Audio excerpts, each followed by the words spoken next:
Hey guys, it's Christa Watson from Christa Quilts, and I'm super excited to be back with you for another quilt chat. These are fun, informal chats that I like to do in between my longer tutorials that I share on YouTube. Speaking of which, make sure you check out some of my latest videos. I recently shared a video showing more about my Christa cabinet with Arrow and kind of talking about all the bells and whistles that you get when you order that table and what a game changer it is for domestic machine quilting. I also just uploaded a video showing how I spray basted a quilt that was king size. And rather than using my design wall, which I normally do, I actually spread out a couple tables in my backyard and I showed you step by step how to do it. So my goal is to share lots of really fun content with you, great tutorials, lots of inspiring things, and then kind of intersperse that with these fun casual chats that talk about what's happening in my quilty world in real time.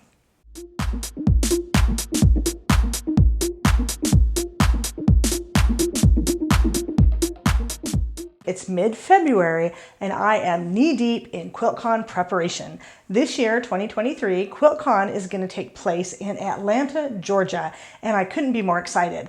The coolest thing that I'm doing this year, which is totally different for me, is I am going to be a vendor at the QuiltCon show. Now, I want to tell a little bit of history, or maybe my history with QuiltCon. For those that don't know, QuiltCon is the largest modern quilt conference and show in the world, and the very first QuiltCon took place in 2013 in, I believe it was Austin, Texas. I went to that QuiltCon and it literally changed my quilting life. Ever since, I've gone to every single QuiltCon. They took a break during the pandemic and they did some virtual events. And then of course they were in Phoenix in 2022 and now Atlanta 2023. So as I've attended every single show, even virtually, I've had different roles. Sometimes I've been a volunteer. Sometimes I've been a student and an attendee. I have taught several times. I have entered my quilts and they have been juried into the exhibit. I've also actually been a jury a couple of years ago, been on the jury itself. And so I just love QuiltCon. It just has a special place in my heart. And the story is back in about 2010, 2012, that's about the time I decided I was ready to start traveling, teaching, writing books, all those kind of things. Up until that point, I had only been teaching locally here in Las Vegas, but the kids were finally old enough. I was finally in a position that I was able to do that. Little spoiler alert, I think 2013, that was the year I turned 40. I actually turned 50 this year. Yay, how exciting. And so that was the time when I thought, you know what, it's really time to take my career up a notch. So I went to QuiltCon. I made some amazing connections. I met Angela Walters, ended up writing a book with her. I met Jackie Gearing. We became friends. Mary Fons, I did stuff with her. Just lots and lots of amazing people in the quilting industry, all because of QuiltCon. So it has a special place in my heart. Also, I returned home from QuiltCon on fire. I had not really known much about modern quilting before then, and I had always taught my techniques using traditional quilts as an example. Well, the problem with that is I realized, even though it was really fun to make traditional quilts, I didn't use them to decorate my home. It wasn't until I really loved this just really abstract, interesting, geometric, minimalist vibe of modern quilting that really spoke to me. And so now it's a really cool compliment when people come up to me and they say, well, I like your version of modern quilts. Well, a lot of the reason that is because my quilts are kind of steeped in tradition with maybe a little bit of a modern twist.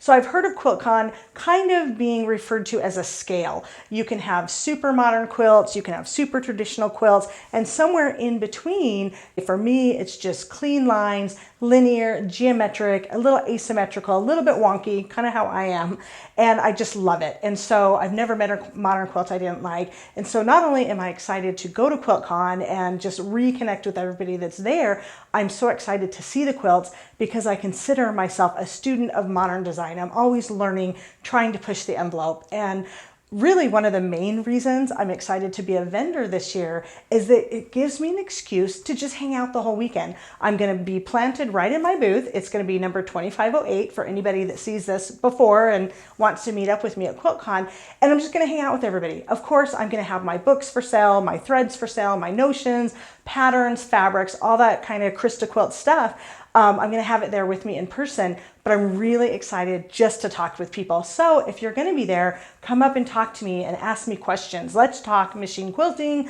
Let's talk modern quilts. Let's talk anything you want to. It's just so much fun. For those of you that are watching this after the fact, I do plan on sharing some live videos from the show floor. I'm sure I'll do a wrap up afterwards on my blog and all that, and here on YouTube as well with the video. So check that out as well. Couple things I thought would be interesting to share with you is what it's like to set up a vendor booth. I am not a vendor. Like, I don't travel around to all the shows and set up as a vendor. I normally go to the shows as a teacher. But like I said, I thought, why not? Why not give it a try? Because I have family that lives in the Atlanta area, I can ship stuff to them ahead of time. They can help me set up my booth. And so the timing and the location kind of works out. But basically what I've had to do is, first of all, I made a list of everything I'm going to bring. And I decided some of the stuff I'm shipping, like my books and my thread and my notions, the companies that I order them from, Aurifil and C&T Publishing and also Brewer, I was able to place the order and then have them ship it to my family in Georgia. So that saves me a lot of, hassle there. And then I'm going to load up the suitcases, with as much stuff as I can bring here. It's basically a booth in a box. So I've ordered some very easily collapsible furniture that I can set up there. I'm bringing things in suitcases. And what's kind of funny is both my mom and my daughter are going to travel with me to QuiltCon, and my daughter's going to be my assistant during the show, which will be really nice. So we'll both be in the booth. You'll get to see my mini me. And it was actually cheaper for them to fly with me so that I could use the extra room in their suitcases than to actually ship stuff ahead of time. So I figure, all right, they get a fun trip out of it. It's going to be a great time. But yeah, it should be interesting. But figuring out the logistics, figuring out what to ship ahead of time. When you're given a booth, you're basically given a curtain that you can't pin anything to. So I had to figure out, okay, how am I going to hang my quilts? TBA, you'll see that. And then I had to figure out, okay, what kind of products am I going to sell? What display cases am I going to use? What is stuff that I can, bins and boxes and things that I can use to make it look cute? Of course, I'm figuring out which quilts I'm going to bring with me. And so it's a lot of logistics, but it's kind of fun. Now, it really makes me appreciate those that do this on a regular basis. When I go to the shows, like I was just at Road to California, I've taught at QuiltCon before, I've taught at International Quilt Festival. It makes me really appreciate the booths and the setup and all the work it takes to put up a booth. And I really appreciate those vendors that they're road warriors. They do this like the entire time and they go to all the shows. So it's kind of interesting because while QuiltCon is happening, there are a couple other big shows that same weekend, which just goes to show there's lots of shows you can participate in. It's a really fun, vibrant community of quilting. So anyway, QuiltCon 2023, I'm going to be a vendor. It's going to be fun. It's going to be interesting. It's going to be an excuse for me to hang out with everybody on the show. So that's what's happening this week. A couple other things that are just kind of happening right now. I just got finished designing my 9th fabric line for Benartex, and it's going to be out in the fall. The only sneak peek I'm going to give you is the name. It's going to be called Dazzle Dots, and it's going to be a little bit different than what I've done before, but of course it'll mix and match with all of my previous collections. The collection that's in the stores now is called Stitchy, and that came out right at the end of 2022. I've been designing since about 2016, 2017, and I started off doing about 2 collections a year. Then when the pandemic hit, I kind of slowed that down and I just released 1 collection the last few years. And now I'm ramping things up and I'm ready to do 2 again. So Stitchy came out end of 2022. Dazzle Dots will come out in the fall of 2023. So technically that's only 1 line coming out this year. But then in 2024, I'll get back to releasing 2 a year. And my idea, don't quote me on this, but my idea for 2024 in the spring is to do some kind of modern Christmas line. So even me just giving you these sneak peeks, it kind of lets you know how far ahead of time we plan. So Dazzle Dots that comes out in the fall, I just finished designing, just got all the final designs okayed and approved. And so then it's going to take that much longer. It's going to take months and months until it actually comes out. But I'm excited about it. I'm excited that the patterns I'm going to do, I'm excited for what other people are going to make. And so as it gets closer to release date, I will start sharing more behind the scenes. But in the meantime, enjoy Stitchy. I'm in the midst of doing the interlinked quilt along made from Stitchy right now. So if you haven't joined that, go check that out in my Facebook group, my Christa Quilts Quilts Facebook group. People are making that quilt with lots of different fabrics, and it looks really awesome. So that's kind of, you know, what's happening, what's coming up.